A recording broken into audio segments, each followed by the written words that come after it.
Halfway through me filming the first part of the last video, it cut me off because apparently I didn't have enough storage on my tablet. I literally deleted like 3 things and it was fine. And I was like, are you kidding me? If there's background noise, I'm sorry about that. My brother decided that now would be a good time to finally pick up the laundry. So, yeah. We're going to read Chapter 5 of The Great Gatsby. And hopefully I'll do a better job reading it this time through, since I've already read it. But let's go.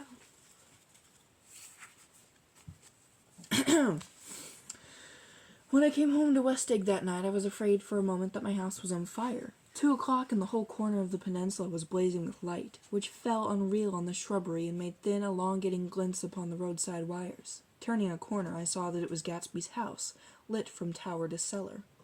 At first I thought it was another party, a wild rout that had resolved itself into hide-and-go-seek, or sardines in the box, with all the house thrown open to the game. But there wasn't a sound.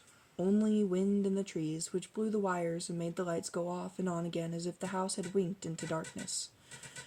As my taxi groaned away, I saw Gatsby walking toward me across his lawn. "Your place looks like the World's Fair," I said. "Does it?" He turned his eyes toward it absently. I had been glancing into some of the rooms. "Let's go to Coney Island, old sport, in my car." "It's too late." "Well, suppose we make a plunge in the swimming pool. I haven't made use of it all summer." "I've got to go to bed." "All right." He waited, looking at me with suppressed eagerness. "I talked with Miss Baker," I said after a moment. "I'm going to call up Daisy tomorrow and invite her over here to tea." "Oh, that's all right," he said carelessly. "I don't want to put you to any trouble." "What day would suit you?" "What day would suit you," he corrected me quickly. "I don't want to put you to any trouble, you see." "How about the day after tomorrow?" He considered for a moment, then, with reluctance, I want to get the grass cut," he said. We both looked at the grass. There was a sharp line where my ragged lawn ended and the darker, well-kept expanse of his began. I suspected that he meant my grass. "There's another little thing," he said uncertainly, and hesitated. "Would you rather put it off for a few days?" I asked. "Oh, it isn't about that. At least," he fumbled with a series of beginnings. Why, look here, old sport. You don't make much money, do you?" "Not very much." This seemed to reassure him, and he continued more confidently. "I thought if you didn't, you'll pardon my... You see, I carry on a little business on the side. A sort of sideline, you understand. And I thought that if you don't make very much... You're selling bonds, aren't you, old sport?" "Trying to." "Well, this would interest you. It wouldn't take up much of your time, and you might pick up a nice bit of money. It happens to be a rather confidential sort of thing." I realize now that under different circumstances that conversation might have been out of the crises of my life. Might have been one of the crises of my life. But because the offer was obviously and tactlessly for a service to be rendered, I had no choice except to cut him off there. "Got my hands full," I said. "I'm much obliged, but I couldn't take on any more work." "You wouldn't have to do any business with bullshit." Evidently, he thought that I was shying away from the gononegation he mentioned at lunch, but I assured him he was wrong. He waited a moment longer, hoping I'd begin a conversation, but I was too absorbed to be responsive. So he went unwillingly home. The evening had made me lightheaded and happy. I think I walked into a deep sleep as I entered my front door. So I don't know whether or not Gatsby went to Coney Island, or for how many hours he glanced into rooms while his house blazed godly on. I called up Daisy from the office next morning and invited her to come to tea. "Don't bring Tom," I warned her. "What?" "Don't bring Tom." "Who is Tom?" she asked innocently. The day agreed upon was pouring rain. At 11 o'clock, a man in a raincoat, dragging a lawnmower, tapped at my front door and said that Mr. Gatsby had sent him over to cut my grass.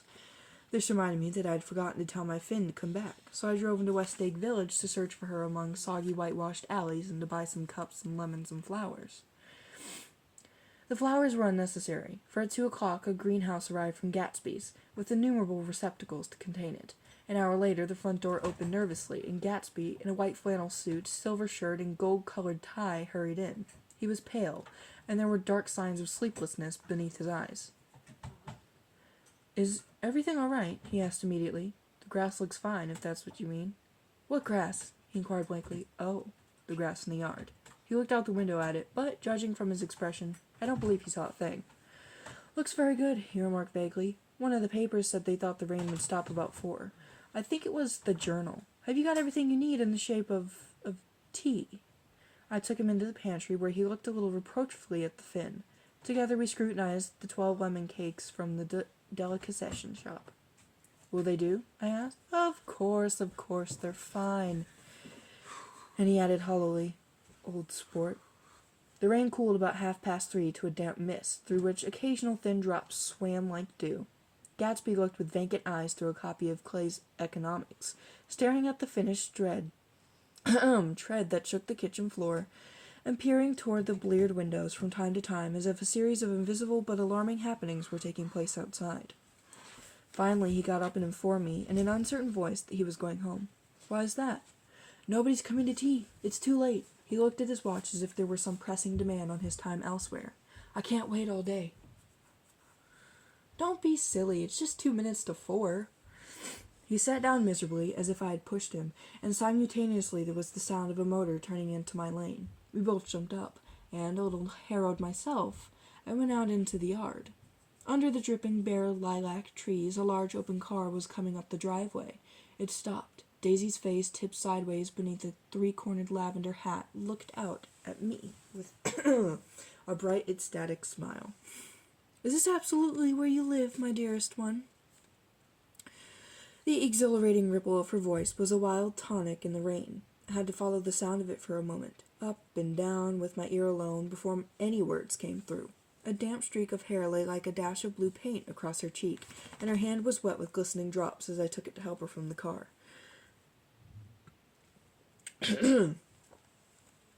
Are you in love with me? She said low in my ear. Or why did I have to come alone?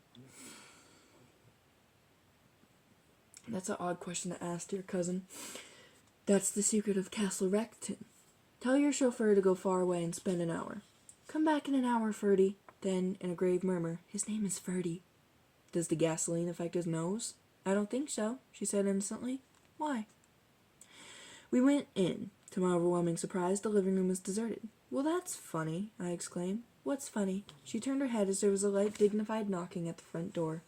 I went out and opened it. Gatsby, pale as death, with his hands plunged like weights in his coat pockets, was standing in a puddle of water, glaring tragically into my eyes. With his hands still in his coat pockets, he stalked by me into the hall, turned sharply as if he were on a wire, and disappeared into the living room. It wasn't a bit funny. Aware of the loud beating of my own heart, I pulled the door to against the increasing rain. For half a minute there wasn't a sound. Then from the living room I heard a sort of choking murmur and a part of laugh, followed by Daisy's voice on a queer, artificial note. I certainly am awfully glad to see you again. A pause. It endured horribly. I had nothing to do in the hall, so I went into the room. Gatsby, his hands still in his pockets, was reclining against the mantelpiece in a strained counterfeit of perfect ease, even of boredom. His head leaned back so far that it rested against the face of a defunct mantelpiece clock, and from this position his distraught eyes stared down at Daisy, who was sitting, frightened but graceful, on the edge of a stiff chair. We've met before, muttered Gatsby. His eyes glanced momentarily at me, and his lips parted with an abortive attempt at a laugh. Luckily, the clock took this moment to tilt dangerously at the pressure of his head, whereupon he turned and caught it with trembling fingers and set it back in place. Then he sat down, rigidly, his elbow on the arm of the sofa and his chin in his hand. I'm sorry about the clock, he said. My own face had now assumed a deep tropical burn. I couldn't muster up a single commonplace out of the 1,000 in my head. It's an old clock, I told him idiotically. I think we all believed for a moment that it had smashed in pieces on the floor. We haven't met for many years, said Daisy, her voice as matter-of-fact as it could ever be. 5 years next November. The automatic quality of Gatsby's answer set us all back at least another minute. I had them both on their feet with the desperate suggestion that they help me make tea in the kitchen when the demonic Finn brought it in on a tray. Amid the welcome confusion of cups and cakes, a certain physical decency established itself. Gatsby got himself into a shadow, and while Daisy and I talked, looked consciously from one to the other of us with tense, unhappy eyes. However, as calmness wasn't an end in itself, I made an excuse at the first possible moment and got to my feet. Where are you going? Demanded Gatsby in immediate alarm. I'll be back. I've got to speak to you about something before you go. He followed me wildly into the kitchen, closed the door, and whispered, Oh, God, in a miserable way. What's the matter? This is a terrible mistake, he said, shaking his head from side to side. A terrible, terrible mistake. You're just embarrassed, that's all. And luckily I added, Daisy's embarrassed too. She's embarrassed, he repeated incredulously, just as much as you are. Don't talk so loud. You're acting like a little boy, I broke out impatiently. Not only that, but you're rude. Daisy's sitting in there all alone. He raised his hand to stop my words, looked at me with unforgettable reproach, and, opening the door cautiously, went back into the other room. I walked out the back way, just as Gatsby had when he had made his nervous circuit of the house half an hour before, and ran for a huge black-knotted tree, whose massed leaves made a fabric against the rain. Once more it was pouring, and my irregular lawn, well shaved by Gatsby's gardener, abounded in small muddy swamps and prehistoric marshes. There was nothing to look at from under the tree except Gatsby's enormous house, so I stared at it, like Nat at his church steeple, for half an hour. A brewer had built it early in the period craze a decade before, and there was a story that he agreed to pay 5 years' taxes on all the neighboring cottages if the owners would have their roofs thatched with straw. Perhaps their refusal took the heart out of his plan to found a family. He went into an immediate decline. His children sold his house with the black wreath still on the door. Americans, while occasionally willing to be serfs, have always been obstinate about being peasantry. After half an hour, the sun shone again, and the grocer's automobile rounded Gatsby's driveway with the raw material for his servant's dinner. I felt sure he wouldn't eat a spoonful. A maid began opening the upper windows of his house, appeared momentarily in each, and, leaning from a large central bay, spat meditatively into the garden. It was time I went back. While the rain continued, it had seemed like the murmur of their voices, rising and swelling a little now and then with gusts of emotion, but in the new silence I felt that silence had fallen within the house too. I went in, after making every possible noise in the kitchen, sort of pushing over the stove, but I don't believe they heard a sound. They were sitting at either end of the couch, looking at each other as if some question had been asked, or was in the air, and every vestige of embarrassment was gone. Daisy's face was smeared with tears, and when I came in she jumped up and began wiping at it with her handkerchief before a mirror. But there was a change in Gatsby that was simply confounding. He literally glowed. Without a word or a gesture of exultation, a new well-being radiated from him and filled the little room. "Oh, hello, old sport," he said, as if he hadn't seen me for years. I thought for a moment he was going to shake hands. "It's stopped raining." "Has it?" When he realized what I was talking about, that there were twinkle bells of sunshine in the room, he smiled like a weatherman, like an ecstatic patron of recurrent light, and repeated the news to Daisy. "What do you think of that? It's stopped raining. I'm glad, Jay," her throat full of aching, grieving beauty, told only of her unexpected joy. "I want you and Daisy to come over to my house," he said. I'd like to show her around." "You're sure you want me to come?" "Absolutely, old sport." Daisy went upstairs to wash her face. Too late, I thought, with humiliation in my towels, while Gatsby and I waited on the lawn. "My house looks well, doesn't it?" he demanded. "See how the whole front of it catches the light." I agreed that it was splendid. "Yes." His eyes went over it. Every arched door and square tower. "It took me just 3 years to earn the money that bought it." "I thought you inherited your money." "I did, old sport," he said automatically, "but I lost most of it in the big panic. The panic of the war." I think he hardly knew what he was saying, for when I asked him what business he was in, he answered, "That's my affair," before he realized that it was an inappropriate reply. "Oh, I've been in several things," he corrected himself. "I was in the drug business, and then I was in the oil business. But I'm not in either one now." He looked at me with more attention. "Do you mean you've been thinking over what I proposed the other night?" Before I could answer, Daisy came out of the house, and 2 rows of brass buttons on her dress gleamed in the sunlight. "That huge place there?" she cried, pointing. "Do you like it?" "I love it, but I don't see how you live there all alone." "I keep it always full of interesting people. Night and day. People who do interesting things. Celebrated people." Instead of taking the shortcut along the Sound, we went down to the road and entered by the big postern. With enchanting murmurs, Daisy admired this aspect, or that of the feudal silhouette against the sky, admired the gardens, the sparkling odor of jonquils, and the frothy odor of hawthorn and plum blossoms, and the pale gold odor of Kiss Me at the Gate. It was strange to reach the marble steps and find no stir of bright dresses in and out the door, and hear no sound but bird voices in the trees. And inside we wandered through Marie Antoinette music rooms and restoration salons. I felt that there were guests concealed behind every couch and table, under orders to be breathlessly silent until we had passed through. As Gatsby closed the door of the Merton College Library, I could have sworn I heard the owl-eyed man break into ghostly laughter. We went upstairs, through period bedrooms swathed in rose and lavender silk and vivid with new flowers, through dressing rooms and pool rooms and bathrooms with sunken baths, intruding into one chamber where a disheveled man in pajamas was doing liver exercises on the floor. It was Mr. Kilpspringer, the boarder. I had seen him wandering hungrily about the beach that morning. Finally, we came to Gatsby's own apartment, a bedroom and a bath, and an Adam study, where we sat down and drank a glass of some chartreuse he took from a cupboard in the wall.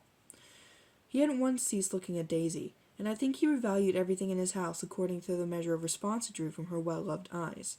Sometimes, too, he stared around at his possessions in a dazed way, as though in her actual and astounding presence none of it was any longer real.